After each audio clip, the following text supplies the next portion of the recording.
নমস্কার বন্ধুরা, ঘরকন্যা মৃদুলার নতুন আরও একটি ব্লগে আপনাদের সবাইকে স্বাগত জানাচ্ছি। আশা করছি যে যেখান থেকে আমার ভিডিওটি দেখছেন সবাই সুস্থ আছেন, ভালো আছেন। এই দেখুন মানে দিদি আজকে বড়ি দেবে, কিন্তু ডালটা ভাঙিয়ে নিয়ে এসছে, সেটা একদমই ভালো হয়নি, পুরো গোটা গোটা রয়েছে।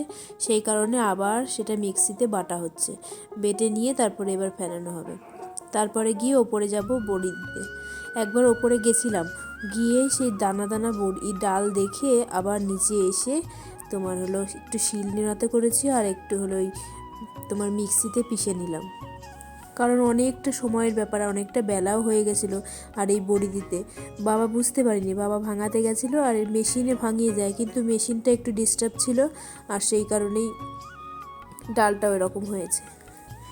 তবে আজকে আরও একটা বিশেষ দিন ছিল, কিন্তু সকালবেলা বড়ি দিতে গিয়ে অনেকটা সময় আর কি চলে গেছে, তো একটু স্নান ধান করে নিলাম। আজকে ছিল আমাদের দুজনের বিবাহ বার্ষিকী, 9 বছর পূর্ণ হলো আজকের দিনটাতে। তো সেই কারণে আজকে একটু স্নান করে শাড়িটা পরে নিয়েছি। আর এদিকে সোনার বাবা যাবে একটা পিকনিকে, মানে নিমন্ত্রণ আছে, সেখানে যাবে, তো ও একটু তাড়াহুড়ো করছে।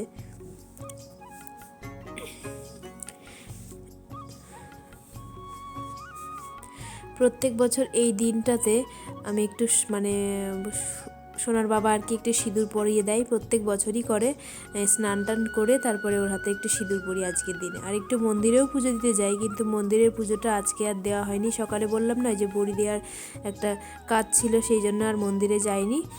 তোমার হলো কালকে যাব ভেবেছি, কারণ বাংলা দিনে আর কি আজকের দিনটা মানে 5ই মাঘের ভিডিও আর কি, এটা 5ই মাঘ, আর ইংরাজি জানুয়ারির 20 তারিখ আর কি। তো ভেবেছি কালকে যাব।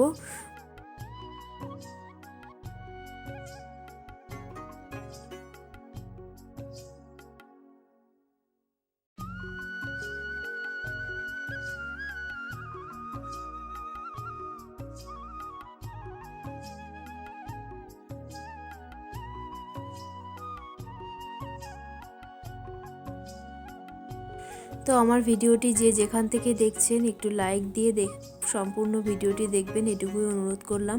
আর যারা নতুন দেখছেন তারা একটু সাবস্ক্রাইব করে পাশে থাকবেন, পুরনো যারা আছেন তারা তো আছেনই আমার পাশে। তো এদিকে দেখুন সোনার বাবাও খুব হুটোপাটা করছে, আর আমি ভাবলাম দাঁড়াও মাথাটা আঁচড়ে নিয়ে তারপরে তোমার সিঁদুরটা পড়ছি। আমাকে তারা দিয়েই যাচ্ছে, বলছে সিঁদুর যদি পড়তে হয় তাহলে তুমি তাড়াতাড়ি করো, আমার এদিকে লেট হয়ে যাচ্ছে বলতে এদিকে যাদের সঙ্গে যাবে তারা বাইরে দাঁড়িয়ে আছে, আর ও ঘরের ভেতরে আর কি সে রেডি হচ্ছে, ফোন করেই যাচ্ছে অনবরত। তাই বলছি দাঁড়াও, হয়ে গেছে আমার, এবার চুলটা মাথাটা না আসছে। এক হিসাবে শুকনো চুলে সিঁদুর পরার নিয়ম, কিন্তু কে কজন করতে পারে, আমিও তো করতেই পারি না, ভেজা চুলেই সিঁদুর পরতে হয়, না হলে পরে তো অনেকক্ষণ সময় লেগে যাবে চুল শোকাতে। আর এই ভেজা চুলেই আজকে সিঁদুরটা পরে নেবো আর কি।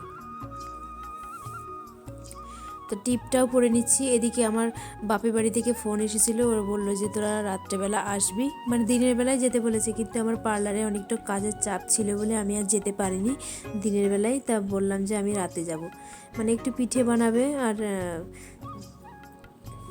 মানে ওই কারণেই আর কি যেতে বলেছে। এদিকে একটা সারপ্রাইজও রেখে দিয়েছে, আমি আর জানি না। তো এই জায়গায় রেডি হয়ে গেছে সিঁদুর নিয়ে, সিঁদুরটা পরিয়ে দিয়ে তারপরে যাবে। তো প্রত্যেক বছরই আমি এই দিনটা মানে ওর হাতেই সিঁদুরটা আর কি পরি, আর একটু প্রণামও করি। তার একটু বকাবকিও করছি, মানে হঠাৎ করে ও যেখানে যাচ্ছে আর কি প্রোগ্রামটা হঠাৎ করে করেছে, তাই বলছে তুমি হঠাৎ করে চলে যাচ্ছি, একটু বকাবকিও করছিলাম আর কি। তাই বলছে এবার সিঁদুরটা পরিয়েছে, এবার একটু প্রণাম করতে হবে, প্রণাম করছি।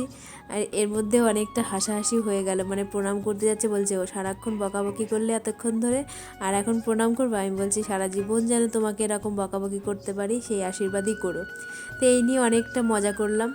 তারপরে হয়ে গেছে আমার সিঁদুর পরা। সিঁদুরটা এতটা চওড়া করে পরিয়েছে, যেহেতু আমার কাজে যেতে হবে পার্লারে, সেই কপালের দিকেই মানুষ তাকিয়ে থাকবে এমন অবস্থা। তারপরে অনেকক্ষণ বাদে সব কাজকর্ম সেরে রাতে এসে দেখি এই যে সারপ্রাইজ, আমাকে চোখ বন্ধ করে নিয়ে তোমার ঘরের মধ্যে নিয়ে এসেছে, বাপের বাড়িতে আর কি। রাতে আমি পার্লার থেকে বাপের বাড়ি চলে এসেছি আর কি, নিয়ে এসছে। এসে দেখি সব কেক টেক রেডি করে রেখে দিয়েছে, এদিকে মা পিঠে বানাচ্ছে, আর এদিকে এরা কেক অ্যারেঞ্জ করেছে। তো অনেকটা মজা করলো সব বাচ্চারা মিলে, অ্যানিভার্সারি কেক সব কাটিং করলো।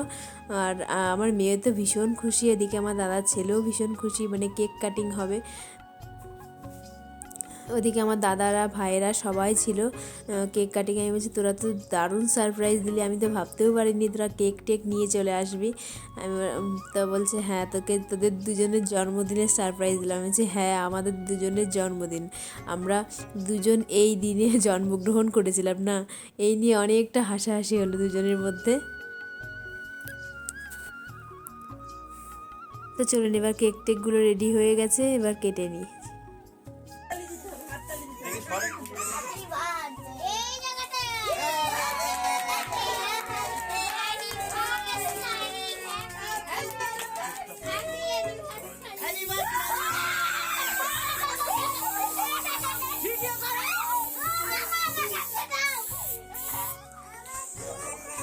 দেখুন অবস্থা দেখুন, যখনই কেক কাটিংয়ের সময় হলো তখন এই যে স্নোফলস নিয়ে এসে এই দিয়ে সারা গা হাত পা একদম মাথা টাথা ভরে দিয়েছে। মানে এরা কখন যে পেছনে পেছনে এইসব কিনে নিয়ে এসছে আমি তো ভাবতেও পারিনি। এবার চলছে আমাদের কেক কাটিংটা। এবার কাটিংয়ের মধ্যে বলছে হ্যাপি বার্থডে টু ইউ। তো সেই নিয়ে এত হাসছি আমি যে হ্যাঁ বিবাহবার্ষিকীর দিন তোরা হ্যাপি বার্থডে বল। এবার আমরা তিনজন কেক কাটিং করলাম, কেক কাটিং করে সবাইকে খাইয়েও দিল। কেকটা খুবই সুন্দর ছিল। তো খুব ভালো দিনটা আজকে গেল। আজকের দিনটা সত্যি ভাবিনি যে এরকমভাবে সারপ্রাইজ পাবো আমরা ওই বাড়িতে গিয়ে। তো আজকে রাতের মতন আমি এখানেই আর কি দেখাচ্ছি। তারপরে পরের দিন সকালে চলে এসেছি। পরের দিন সকালে আমি এই যে মন্দিরে যাব বলে রেডি হয়ে গেছি, একটু পুজো দিতে যাব আমাদের বাড়ির পাশেই শীতলা মন্দির, সেখানে এই চলে এসেছি। আমরা বলি না যে আমাদের বাড়ির পাশেই বাজারের ভেতরে শীতলা মন্দির আছে মায়ের, এই মায়ের মন্দিরেই আর কি আমরা সব পুজো করি আর কি। যে যখনই হোক, আমার বিয়ে হয়ে এসেও প্রথমে এই মন্দিরে আর কি উঠেছিলাম, উঠে মায়ের প্রণাম করে তারপরে বাড়ি গেছিলাম। মানে খুবই জাগ্রত আর কি একটা শীতলা মায়ের মন্দির। 9 দিন ব্যাপী আর কি তোমার পুজো হয়, কীর্তন হয় এই শীতলা মায়ের। সেটাই সামনেই আসছে, সামনে চৈত্র মাসে পড়বে পুজোটা। তো খুব মজা হয় আমাদের বাড়ির পাশে এই পুজোটা নিয়ে। 9টা দিন ভীষণ আনন্দে দিন কাটে। তো সেই কারণেই মা শীতলার কাছে প্রত্যেক বছরই আসি এই বিবাহবার্ষিকীর দিনটায়। তো যেহেতু কালকের দিনটা গেল একটা বাংলা মতে, আজকের দিনটা ইংরাজি মতে আর কি তোমার ইংরাজি 20 জানুয়ারি। তো সেই কারণে ভাবলাম চলো আজকেইটা দিয়ে দিই, কালকে তো আর আসতে পারিনি, তাই একটু মায়ের কাছে পুজো দিয়ে গেলাম। সবার মঙ্গল করুক এটাই একটু প্রার্থনা করলাম। তো তারপরে পুজো টুজো দিয়ে বাড়িতে যাব আর কি।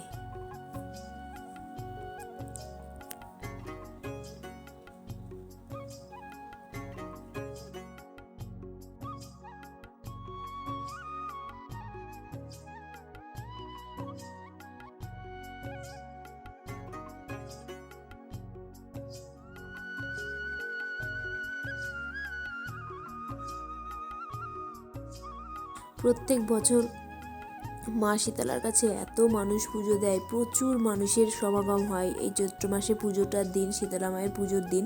আর এই পুজোর নিয়ম হলো আগের দিন রাত্রে সারাদিন নিরামিষ খেয়ে আগের দিন রাত্রে তোমার যে যেরকম পারবে আর কি তোমার ঘড়া নিয়ে, কলসি নিয়ে, যে যেরকম পারবে ছোট ছোট ঘট নিয়ে, এখান থেকে প্রায় 7 থেকে 8 কিলোমিটার দূরে আমাদের গঙ্গা আর কি, সেখানে খালি পায়ে হেঁটে 7 কিলোমিটার আর আসতে 7 কিলোমিটার, মোট 14 কিলোমিটার খালি পায়ে হেঁটে সারা রাত ধরে মা শীতলা মায়ের মন্দিরের ওই মানে গাছের গোড়াটায় জল ঢালা হয়। তো এই জায়গা এই জিনিসটা মানে এতটা বহু বছর ধরে এই রকম নিয়ম আর কি চলে আসছে। আমিও 2-3 বার গেছি, আর একবারও একটা মানসা আছে, যাওয়ার ইচ্ছা আছে, তো যাবো মানে ভেবে রেখেছি আর কি। তো খুব মজা হয়, সারা রাত জেগে ওই রাস্তা দিয়ে খালি পায়ে হেঁটে প্রায় 14 কিলোমিটার হেঁটে আর কি মায়ের জন্য জল নিয়ে এসে মায়ের মানে ওই সেতে গাছের গোড়ায় জল দিতে হয়। তারপরের দিন সকালবেলা এসে ডাব, গঙ্গা জল, দুধ এগুলো দিয়ে আলতা সিঁদুর দিয়ে মায়ের পুজো দিয়ে যেতে হয়। তো কথা বলতে বলতে আমার পুজোটা দেওয়া কমপ্লিট হয়ে গেল। এই যে মায়ের গায়ে একটা চাদর দিয়েছে। তো এবার চলে যাব বাড়িতে এসে ওর হাতে একটু প্রসাদ খেয়ে নিলাম। প্রসাদ খেয়ে নিয়ে আমার উপোসটা আর কি ভঙ্গ হলো। তো আজকের মতন ভিডিওটি আমি এখানেই শেষ করছি।